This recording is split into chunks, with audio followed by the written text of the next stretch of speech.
এটা fully filler হয়। এটা যদি আপনি ব্যালকনিতে লাগাইতে পারবেন, যদি আপনি জানালায় লাগান তাও লাগাইতে পারেন। এই একটা ডিজাইন, এটা হলো কি জানেন, মানে আপনার ফানির জন্য।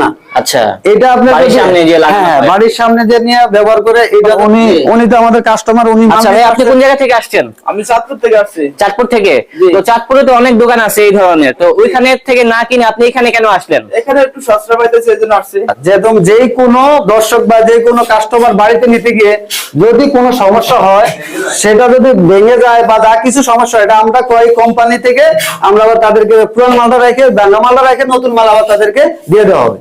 এই যে ইয়ে আছে না, পার্কিং টাইলস আছে না, পার্কিং টাইলসও কিন্তু আমাদের কাছে তৈরি হয়। আমি ফিলার করে ফেলছি, আমি কিভাবে আর আমার মালটা লাগাবো? এখানে সবাই লাগাইছে, আমি তো লাগাইতে পারতেছি না।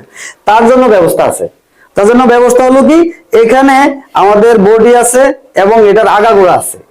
এই জন্য রোদ্রের মধ্যে রাইখা কিছু মাল তাড়াতাড়ি দিয়ে দেয়। এখানে কিন্তু আমাদের পানির ব্যবস্থা আছে। এখানে কিন্তু পানি তো ফ্যাক্টরির ভিতরে তো পানি দেওয়া যায় না, এখানে কিন্তু আমরা সবজি মালের মধ্যে 1 সপ্তাহ করে পানি খাওয়াই। আমাদের কাছে কিন্তু ডিজাইন, অনেক ডিজাইন, যেগুলো ডিজাইন আপনাকে দেখায়ও আমরা শেষ করতে পারবো না। এই যে আমাদের এই যে কমপ্লিটলি একদিনে আপনারা কতটা ডাইস তৈরি করতে পারেন? আমরা একদিনে 15 পিস। বা এই যে একটা পিলার আছে না, এটা কিন্তু আগা আর গোড়া,